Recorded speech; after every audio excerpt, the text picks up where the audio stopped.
आत्मीय भाइयों, आपको पुस्तक सतयुग की वापसी क्रांति धर्मी युग साहित्य KD 5 पृष्ठ 13 से पढ़कर सुनाते हैं। संवेदना का सरोवर सूखने ना दें। सुनते हैं। मित्रों, संग्रह और उपभोग की ललक व्याकुलता इन दिनों ऐसी उन्माद के रूप में लोकमानस पर छाई हुई है कि उसके कारण धन की स्वार्थ सिद्धि का आधार प्रतीत होता है। धन ही ऐसी लोकमानस में छाई हुई है ललक और व्याकुलता कि उसके कारण धन ही स्वार्थ सिद्ध का आधार प्रतीत होता है। ऐसी दशा में यदि उल्टा मार्ग अपनाने का निर्णय करते बन पड़े तो इसमें आश्चर्य ही क्या। साथियों, फिर से सुनते हैं, बहुत अच्छी लाइन। संग्रह और उपभोग की ललक व्याकुलता इन दिनों ऐसे उन्माद के रूप में लोकमानस पर छाई हुई है कि उसके कारण धन ही स्वार्थ सिद्ध का आधार प्रतीत होता है। ऐसी दशा में यदि उल्टा मार्ग अपनाने का निर्णय करते बन पड़े तो इसमें आश्चर्य की क्या बात। मानवीय दिव्य चेतना के लिए इस प्रचलन को अपनाना सर्वथा अवांछनीय है। ऐसा कुछ तो कृमि कीटक और पशु पक्षी भी नहीं करते। वे शरीरचर्या के लिए आवश्यक सामग्री प्राप्त करने के उपरांत प्रकृति के सुझाए उन कार्यों में लग जाते हैं जिसमें उनका स्वार्थ भले ही न सदता हो, पर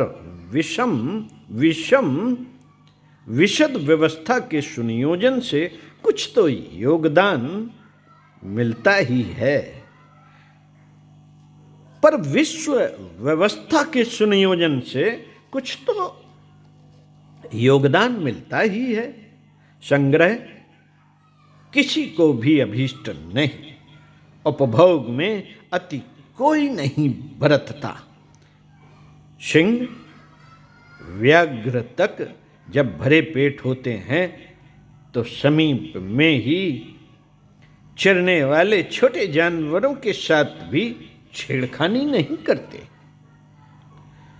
मनुष्य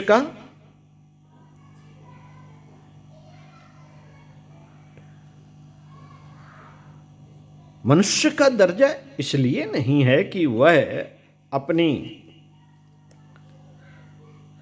विशिष्टता के साधनों के संग्रह एवं उपभोग की आतुरता पर विसर्जित करता रहे।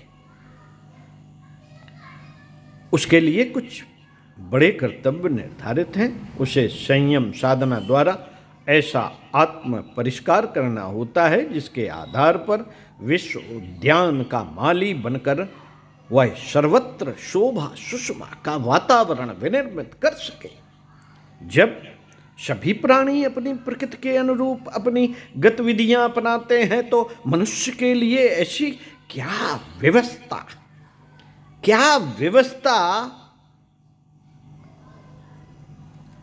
आ पड़ी है जिसके कारण उसे अनावश्यक संग्रह और उच्छृंखल उपभोग के लिए आकुल व्याकुल होकर पग पग पर अनर्थ संपादित करते फिरना पड़े। गहरी डुबकी लगाने पर इस उल्टी रीत का निमित्त कारण भी समझ में आ जाता है। भाव संवेदनाओं का स्रोत सूख जाने पर सूखे तालाब जैसी शुष्कता ही शेष बचती है। इसे चेतना क्षेत्र की निष्ठुरता या नीरसता भी कह सकते हैं। इस प्रकार संपन्न संकीर्ण स्वार्थपरता के कारण मात्र अपना ही वैभव और उपभोग सब कुछ प्रतीत होता है। उससे आगे भी कुछ हो सकता है यह सूझता नहीं। दूसरों की सेवा सहायता करने में भी आत्मसंतोष और लोक सम्मान जैसी उपलब्धियां संग्रहित हो सकती हैं। इसका अनुमान लगाना, आभास पाना तक कठिन हो जाता है। आँख खराब हो जाने पर दिन में भी मात्र अंधकार ही दिख पड़ता है।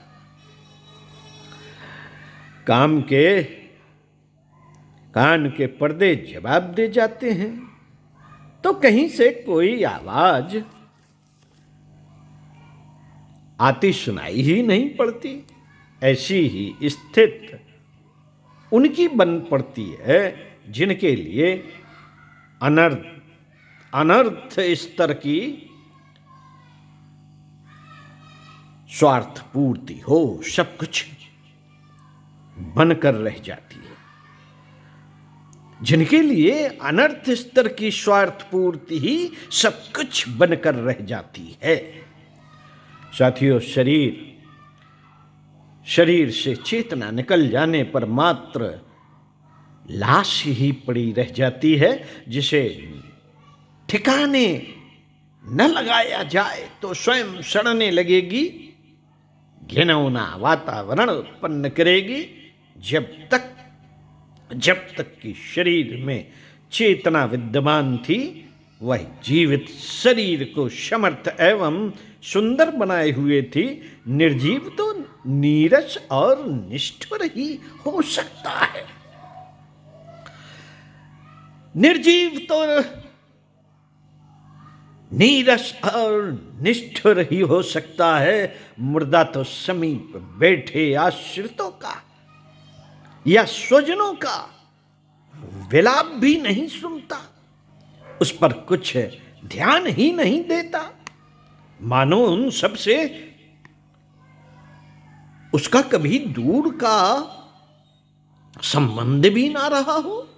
भाव संवेदनाओं का स्रोत सूख जाने पर मनुष्य भी ऐसा ही घिनौना हो जाता है। अपना हित अनहित तक उसे नहीं सूझता, तो दूसरों की सेवा सहायता करने की उत्कंठा उठने का तो प्रश्न ही नहीं उठता। साथियों, जीवितों और मृतकों की अलग अलग दुनिया है। मुर्दे शमशान कब्रिस्तान में जगह घेर कर जा बैठते हैं और उधर से निकलने वालों को भूत प्रेतों की तरह डराते भगाते रहते हैं। जीवितों में से भला कोई ऐसी हरकत करता है? ऐसी हरकत करता है उन्हें तो आवश्यक प्रयासों में ही निरत देखा जाता है। इन दिनों संवेदनाओं की प्रेतों जैसी और संवेदनशीलों की जीवितों जैसी गतिविधियां अपनाए हुए प्रत्यक्ष देखा जा सकता है। करुणा उभरे बिना दूसरों की स्थिति और आवश्यकता का नाम ही नहीं होता। इस अभाव की स्थिति में लकड़ी चीरना और किसी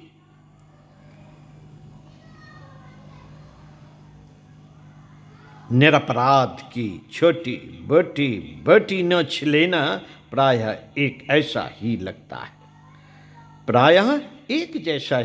है। किसी के साथ अन्याय बरतने में, सताने, शोषण करने में कुछ भी अनुचित प्रतीत नहीं होता। भावना के अभाव में मनुष्य का अंतराल चट्टान की तरह नीरस निष्ठुर हो जाता है। संवेदना शून्यों को नर पशु भी तो नहीं कहा जा सकता, क्योंकि पशुओं की भी अपनी मर्यादाएं होती हैं जो प्राकृतिक अनुशासन के विपरीत एक कदम भी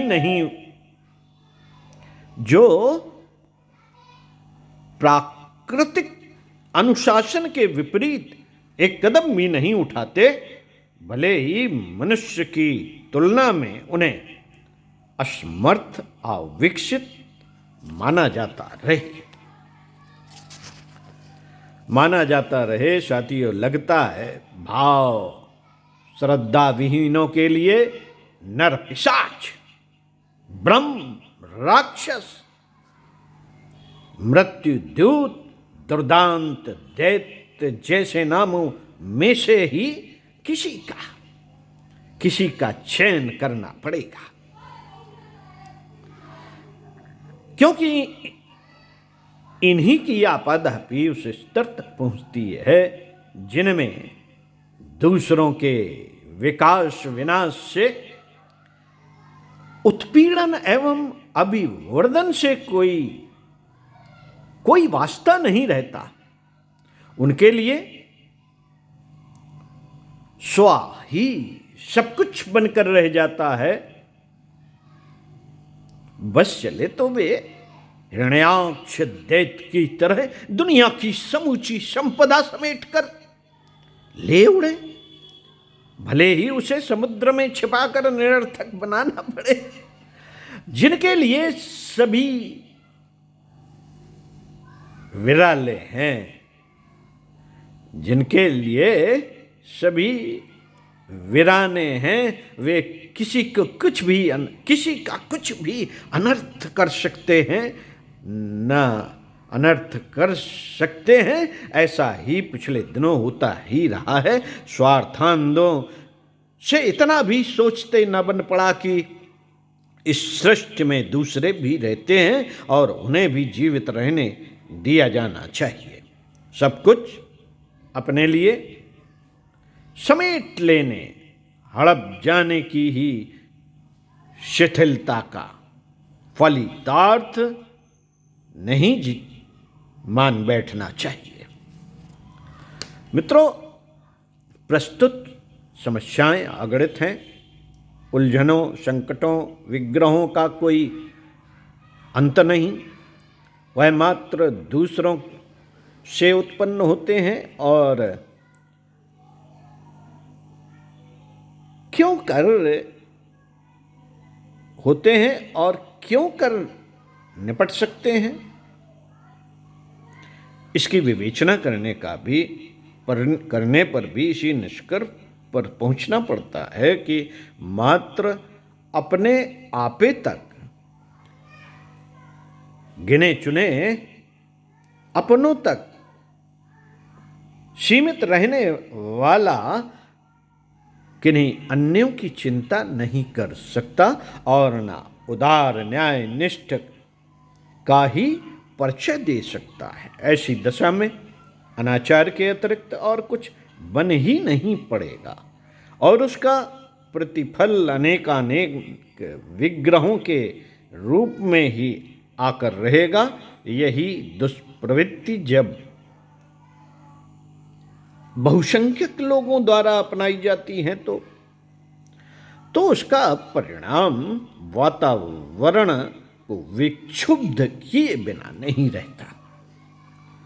संवेदना आत्मीयता के रूप में विकसित होती है जब मनुष्य दूसरों के दुख को अपना दुख, अन्यों के सुख को अपना सुख मानने लगता है। साथियों, संवेदना आत्मीयता के रूप में विकसित होती है जब मनुष्य दूसरों के दुख को अपना दुख, अन्यों के सुख को अपना सुख मानने लगता है। सहानुभूत के रहते ऐसा व्यवहार करना संभव नहीं होता। सहानुभूति के रहते ऐसा व्यवहार करना संभव नहीं होता है जिनसे किसी के अधिकारों का अपहरण होता हो अथवा किसी का शोषण का शिकार बनना पड़ता हो। जब प्रचलन इसी प्रकार का रहेगा तो न दुर्व्यवहार ही बन पड़ेगा और न किन्हीं को अकारण त्रास सहना पड़ेगा। अकारण किसी को त्रास नहीं सहना पड़ेगा। साथियों, आमतौर से अपनों का हित साधन ही अभीष्ट रहता है। यदि यह आत्मभाव सुविस्तृत होता चला जाए, जन समुदाय को अपने आंचल में लपेट ले, अन्य प्राणियों को भी अपने कुटुंबी जैसा माने, अपने जैसा समझे, फिर वैसा ही सोचते करते बन पड़ेगा, जिससे सुख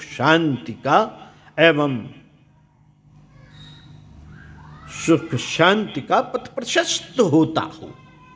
मात्र आतुरता और निष्ठुरता ही ऐसी दुष्प्रवृत्ति है जो अनाचार के लिए उपजती है और उसके फलस्वरूप अगणित संकटों का परिकर विनिर्मित करती है।